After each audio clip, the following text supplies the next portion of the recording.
those 9 terror hubs left more than 100 terrorists killed, including high-value targets such as Yusuf Azhar, Abdul Malik Rauf, and Mudassir Ahmed that were involved in the hijack of IC-814 and the Pulwama blast. This was with an obvious intent to deduce and identify the exact vector that was required for their neutralization, as also the eyes in the sky that we would send up to ensure that we brought back evidence that we had indeed targeted what we set out to. The precise images of these engagements on that fateful and historical night have already been showcased during the first press statement on the 7th of May that was helmed by our Foreign Secretary.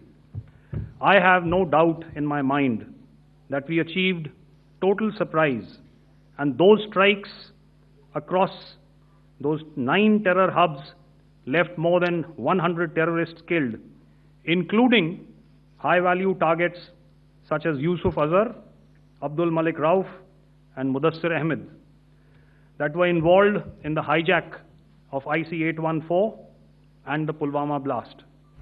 जब मैंने statement दिया तो मैंने शुरू में ही कहा कि जैसे ही ऑपरेशन सिंदूर कॉन्सेप्चुअलाइज हुआ तो हमारा जो पीछे की कार्रवाई होती है स्पेड वर्क और टारगेट्स को आइडेंटिफाई और एनालाइज करने की कार्रवाई शुरू हो गई थी। मैंने जब स्टेटमेंट दिया तो मैंने बताया कि बहुत सारे थे, हमने 21 दिखाए होंगे और भी हैं, लेकिन वो लिस्ट फिल्टर करते करते 21 तक पहुंची। अब क्या आगे एंगेज किए जाएंगे? अगर ज़रूरत पड़ेगी तो ज़रूर एंगेज किए जाएंगे, लेकिन मैंने बताया कि इस समय जो इंट एजेंसीज ने हमें बताया कि फलाने कैंप में प्रेजेंस है, हमने उनको एंगेज किया। कुछ नाम मैंने लिए, कुछ नाम अभी पुख्ता किए जा रहे हैं। मैंने आपको बताया कि जो इंट एजेंसीज ने अभी तक असेसमेंट किया है उसमें उन्होंने कहा है कि तकरीबन 100 से ज़्यादा मारे गए हैं। और एक आज आपने तस्वीर भी देखी कि काफ़ी प्रोमिनेंट जो फ्यूनरल था, काफ़ी प्रोमिनेंट एक जो हस्ती हैं वो ऑर्गेनाइज कर रहे थे, और उस फ्यूनरल में और कौन कौन लोग अटेंड कर रहे थे वो तो आपने देखा ही। तो आप लोग सब समझदार हैं और मुझे ये कहने की ज़रूरत नहीं है कि इन लोगों को कहाँ से सपोर्ट मिल रहा है। अगर नहीं मिल रहा होता तो ऑपरेशन सिंदूर नहीं होता, तो उसी की वजह से है ये ऑपरेशन। तो मेरे ख्याल से मैंने आपके सारे सवालों का जवाब दे दिया। ऑपरेशन सिंदूर में हमारी जो इंडियन नेवी है उसके बारे में सर थोड़ा सा बताएं कि किस तरह की उसकी भूमिका रही, क्योंकि हमने इस दौरान सर देखा कि बहुत सारी स्पेकुलेशन भी रही और ये बोला गया कि कराची तक हमारी नेवी ने ऑपरेशन किया है। तो सर इस पे थोड़ी सी क्लैरिटी चाहिए।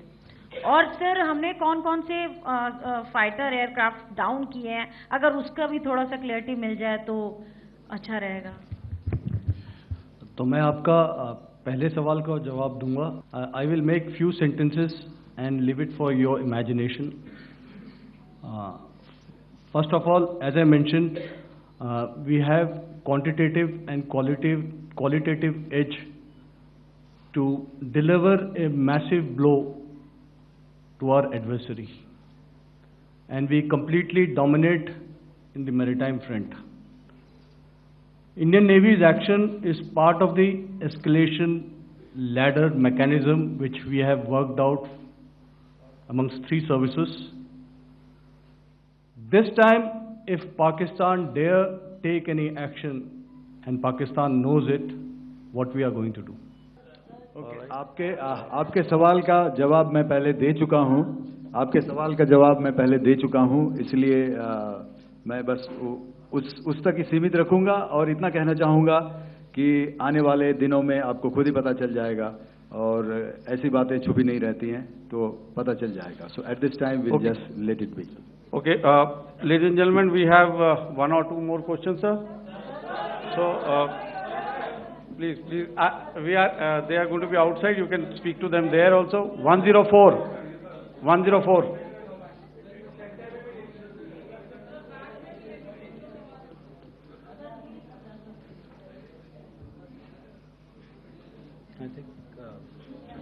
Sir, can you give a number of assets we lost, because there's been a lot of speculation going on, international media writing a lot of things about our platforms, including Rafale. I mean, Pakistan claiming that Rafale has been downed, etc. Can you put that question to rest and clarify on that? I guess that question is for me. All right, I'm happy that you've asked this question. You know, we are in a combat scenario, and losses are a part of combat. The question that you must ask us, okay, and indeed that we must ask ourselves, you inclusive, is have we achieved our objectives? Have we achieved our objective of decimating that terrorist camp? And the answer is a thumping yes. And the results are for the whole world to see. As for the details, what could have been, how many numbers, which platform did we lose? You know, at this time, I would not like to comment on that, because we are still in a combat situation. And if I comment on anything, it will only be advantage adversary. So we don't want to give him any advantage at this stage. All I can say is that we have achieved our objectives that we selected, and all our pilots are back home. Thank you. Okay, hold, please don't, please be civil here. So we'll have 220 now. Sir, मेरा सवाल है, क्योंकि ये हमारे जो पहले जो action रहा वो आतंकवाद के खिलाफ रहा, तो आतंकवाद में अजहर मसूद की तरफ से एक बयान जारी किया गया था जिसमें उन्होंने कहा कि हम इसका बदला लेंगे और जहाज रुलाएंगे। तो क्या अगला, अगर खुदा न खास्ता अगला टेरर अटैक किसी भी तरह का होता है, तो क्या उसे एक्ट ऑफ वॉर में हमारी तरफ से लिया जाएगा और उसका क्या माकूल जवाब दिया जा सकता है? मेरा इसमें सिर्फ एक ही जवाब है आपके लिए कि हमने अपनी कार्रवाई करी।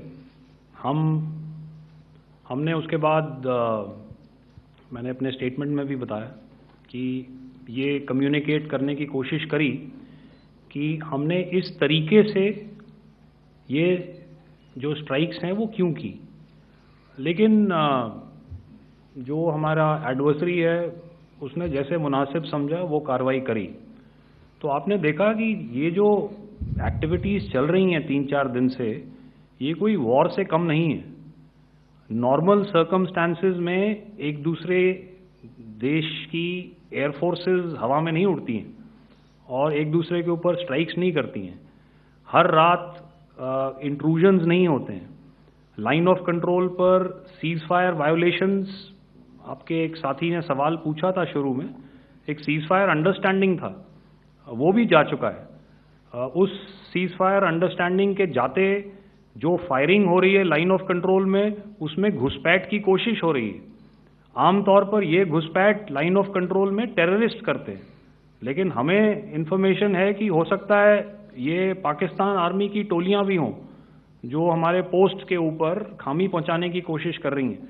तो ये सारी एक्टिविटीज़ तो वॉर में शामिल हैं। तो ये कहना मुश्किल है कि आगे क्या होगा, वो स्पेक्यूलेटिव जोन में आ जाता है और मैं स्पेक्यूलेट नहीं करना चाहता हूँ। हर एक सिचुएशन अलग होती है और उससे एक तरीके से डील किया जाता है। सर मैं एक सवाल इसका मैं जवाब देना चाहता हूँ, एक मिनट। सो हम जो मिलिट्री होता है, our main job is to prevent war and maintain peace and stability. So it is not that our response is a graded response. That means अगर किसी ने किया तो उसको ग्रेडेड उसमें किया। जैसे टेररिस्ट एक्शन हुआ तो what we did is the terrorist action and we destroyed all the terrorist camps. उसके बाद आपने देखा कि उनने थोड़ा सा कोशिश किया तो हमारे एयरफोर्स एंड आर्मी ने क्या किया, तो मिलिट्री टारगेट्स हैं उनके ऊपर थोड़ा। So our aim is to maintain peace and tell our adversary that you do this and the response will be bloody.